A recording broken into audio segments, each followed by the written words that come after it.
Hi everyone, I want to review the next step in our writing process. As we go into the prompt, I did add a rubric um, so that you can read what you did so far and see if you met that rubric. So for 10 points, I'm looking at ideas. The ideas show that you still have an understanding of the topic, that it's narrow and manageable. That means that you have a thesis statement if you're writing an informative or argumentative essay. If you are writing a narrative essay, you have a very specific situation that you're going to focus on. And then within all the body paragraphs, you have many ideas that they are detailed, they are different ideas, they are explained so the reader can visualize. So that visualization in narrative writing, you use imagery and you use our five senses, but you really do that in all writing. And then we talked about this length of being 1 to 2 pages.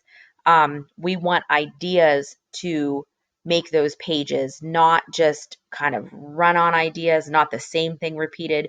We want new things, then that's what creates the length, not just extra words to keep filling up the space. So we talked about ideas before with our analysis essays. We've talked about ideas before for the summary. What we have not talked about is organization of the whole essay. We have talked about organization of just a paragraph. So the same holds true when you're writing a paragraph. You have a good topic sentence, you have details, you have an including sentence. But now that we look at the whole essay, we can see that it has a pattern, that you have a specific reason why you're giving details in a certain order. If it's a storyline, we can follow that storyline. If it's an informative essay, um, the ideas make sense together that connect to whatever you're trying to inform us on.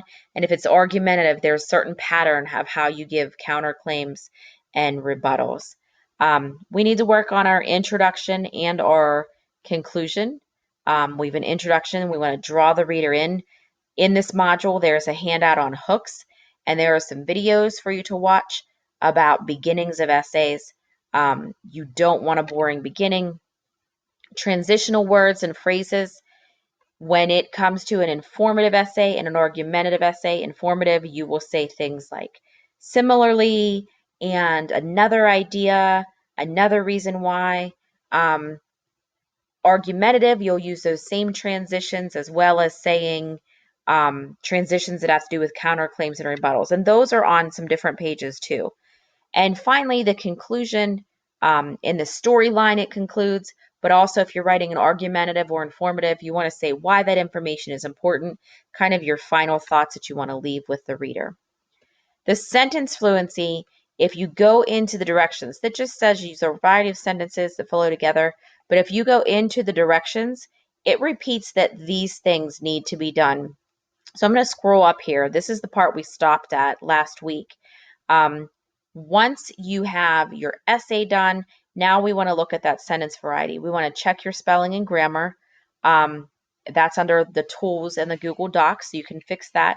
But now we want to look at different sentence types. And it's saying to highlight a simple sentence in yellow, a compound in green, and a complex in blue, punctuate them properly, and also underline 3 prepositional phrases.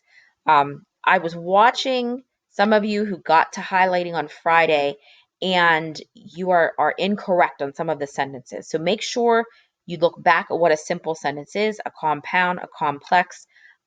This is a way for me to see that you understand what those 3 are. Okay. Um, and then finally, just conventions and presentation.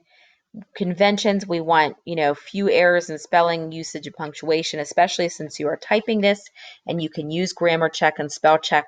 You want to make sure that it's 12 font, double spaced. You use paragraph form and you indent those paragraphs. If you have dialogue in your story, that uses quotation marks and each speaker is a new paragraph. We want to make sure you put the prompt and the type of essay that you are writing at the top of your paper, and that when you highlight, you use light enough colors of highlight that your black lettering still easily comes through. We do want a formal tone for the informative and argumentative essays.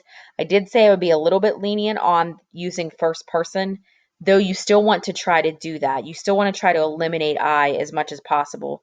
Um, and when we'll get better at that. And I show you in some other videos how to do that. So that's how this is graded. That's 35 points. It's a lot of points. That's why I'm giving you so many days to keep working on this. So you really need to work today and tomorrow on editing, getting in, final form. Part of the instruction for these 2 days, let me go back up to the module. And this is the same writing prompt. I just moved it up to our current module. I took it from the last module. Part of those instructions for these 2 days is that you do the grammar warm up, but you complete 5 and 6, like I said. But then after you do all this, after you go through the videos and you fix your essay and you get it to the best you can, then I want you to share it with somebody. So you can share it with another student, any other eighth grader. Make sure that person's agreeing to it. You can have an older sibling, a parent. Want somebody to read it and give you some feedback for you to do like a final completion of it.